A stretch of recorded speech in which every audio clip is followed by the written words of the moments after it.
राष्ट्रपति पद पर चुना जाना यानी देश का महामहिम बनना।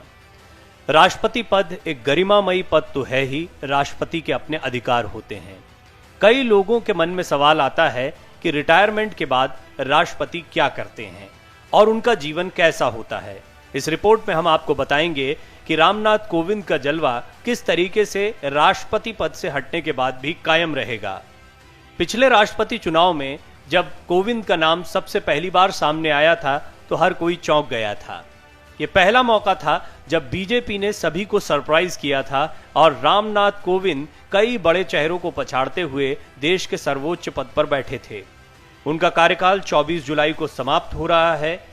देश के 14वें राष्ट्रपति के रूप में उन्होंने देश को अपनी सेवाएं दी। अब हम आपको बताते हैं कि रिटायरमेंट के बाद राष्ट्रपति क्या करते हैं। भारत में राष्ट्रपति देश का पहला नागरिक होता है और मौजूदा राष्ट्रपति रामनाथ कोविंद का कार्यकाल 24 जुलाई को समाप्त हो जाएगा। राष्ट्रपति चुनाव के साथ ही उनके रिटायरमेंट की तैयारी भी चल रही है।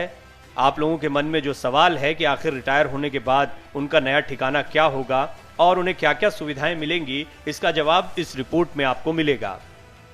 प्रेसिडेंट इमोल्यूमेंट्स एक्ट 1951 के मुताबिक भारत के राष्ट्रपति को रिटायरमेंट के बाद कई सरकारी सुविधाएं मिलती हैं। आइए इनके बारे में भी आपको बता दें।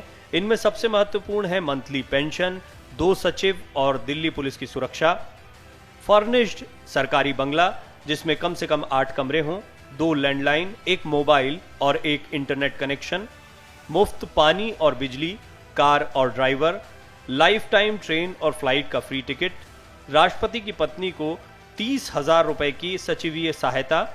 भारत के अगले राष्ट्रपति चुनाव के लिए मतदान 18 जुलाई को किया जाएगा और मतगणना 21 जुलाई को होगी।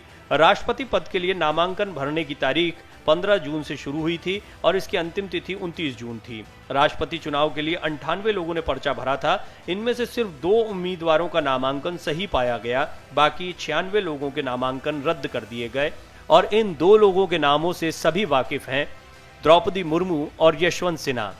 द्रौपदी मुर्मू एक और चौंकाने वाला नाम रही जो एनडीए की तरफ से राष्ट्रपति पद की उम्मीदवार बनी। वो आदिवासी चेहरा हैं और पहली बार देश को आदिवासी राष्ट्रपति मिलने जा रहा है, वो भी एक महिला के रूप में। यही वजह है कि यशवंत सिन्हा के खिलाफ उनकी दावेदारी को काफी मजबूत माना जा रहा है और बहुत मुमकिन है अगले राष्ट्रपति के तौर पर वो देश का कार्यभार संभालें।